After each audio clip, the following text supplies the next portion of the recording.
Assalamu alaikum students. I am Sahibzadi Saya Sleem and you are watching Sara's Chemistry YouTube channel. हम previously discuss कर चुके हैं previous videos में classification of amino acids on the basis of structure, on the basis of polarity and nutritional classification.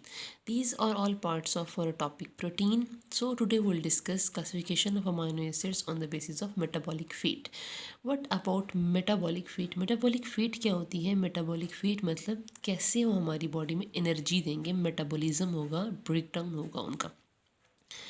सो हमारे पास पहले है glucogenic amino acids, glycogenic amino acids यानी कि ऐसे अमाइनो एसिड्स जो कि ग्लूकोज और ग्लाइकोजन को बनाते हैं। नाम भी इसका इंडिकेट कर रहा है, ग्लूकोज या ग्लाइकोजन बनाएंगे आपकी बॉडी में जाकर। ये अमाइनो एसिड्स का काम है ऐसा।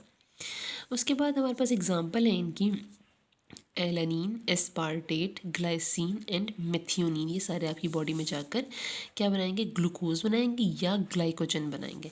तीसरा है ketogenic amino acids. Ketogenic amino acids हमारे पास क्या करेंगे? फैट्स को सिंथेसाइज करेंगे। फैट्स यानी कि ट्राइग्लिसराइड्स की फॉर्म में आपकी बॉडी में फैट्स स्टोर होंगी या कोलेस्ट्रोल बनाएंगे। ये कौन कौन से अमाइनो एसिड्स हैं? ल्यूसीन और लाइसिन अमाइनो एसिड्स हैं जो आपकी बॉडी में जाकर फैट्स को बनाएंगे यानी कि कोलेस्ट्रोल या फिर आपकी बॉडी में ट्राइग्लिसराइड्स की फॉर्मेशन करेंगे। इसके बाद तीसरे अमाइनो एसिड जिसका दोनों काम है यानी कि ग्लाइकोजेनिक फंक्शन भी वो कर रहे हैं और कीटोजेनिक फंक्शन भी वो कर रहे हैं। और वो कौन से अमाइनो एसिड्स हैं हमारे पास? ऐसे वो हमारे पास हैं ऐसे अमाइनो एसिड्स जो ग्लूकोज की फॉर्मेशन भी कर रहे हैं और फैट की फॉर्मेशन भी कर रहे हैं। इन अमाइनो एसिड्स का काम दोनों है यानी कि ये दोनों फंक्शंस परफॉर्म कर रहे हैं इधर। क्या एग्जांपल है इनकी?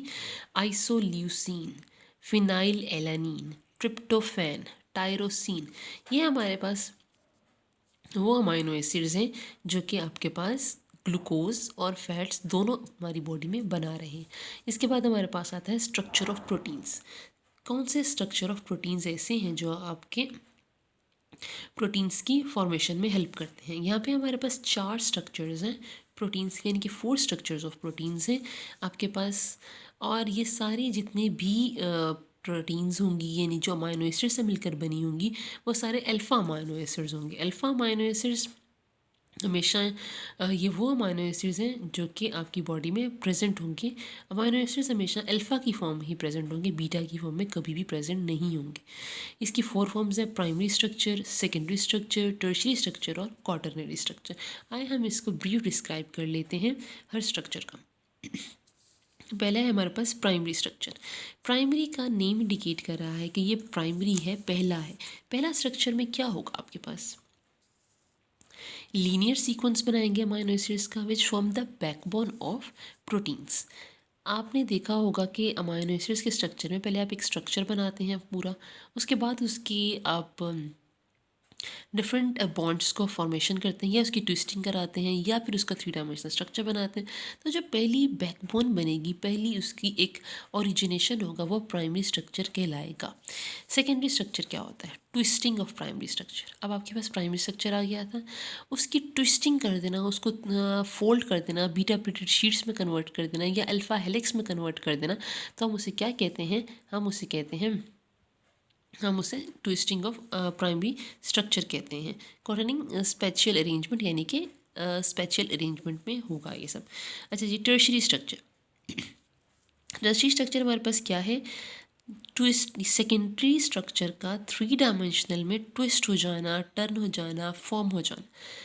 प्राइमरी स्ट्रक्चर में आपके पास एक लीनियर सीक्वेंस था, एक लंबी चेन थी, उसी को आपने अल्फ़ा हेलिक्स में टर्न कर दिया, बीटा प्लेटेड शीट्स में टर्न कर दिया, उसको ट्विस्ट कर दिया, आपका सेकेंडरी स्ट्रक्चर बन।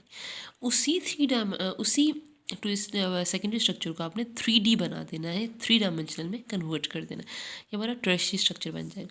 उसके बाद हमारा आता है क्वाटरनरी स्ट्रक्चर्स। ज़्यादातर स्टूडेंट्स क्वाटरनरी स्ट्रक्चर में कन्फ्यूज़ हो जाते हैं। तो स्टूडेंट्स कन्फ्यूज़ होने की बिल्कुल कोई बात नहीं है, क्योंकि क्वाटरनरी स्ट्रक्चर हमारे पास वो स्ट्रक्चर है जिसमें हमारे पास 2 या 2 से ज़्यादा पॉलीपेप्टाइड चेन्स मौजूद होंगी in the form of 3D structure. आपके पास क्वाटरनरी स्ट्रक्चर एक वो स्ट्रक्चर है, वाहिद स्ट्रक्चर है जिसमें एक से ज़्यादा चेन्स मौजूद होंगी। यानी कि आप ये नहीं कह सकते कि वो एक पॉलीपेप्टाइड चेन होंगी, इसके अंदर मल्टीपल पॉलीपेप्टाइड चेन्स होती हैं और ये हमारे पास क्वाटरनरी स्ट्रक्चर कहलाता है। आई होप स्टूडेंट्स आपको आज की वीडियो अच्छी लगी होगी। अच्छी लगी है तो काइंडली इसको लाइक करें, शेयर करें, सब्सक्राइब करें और बेल आइकन का बटन को प्रेस करें। और मज़ीद वीडियोस को देखने के लिए हमारे यूट्यूब चैनल को सर्च करें। Thank you so much.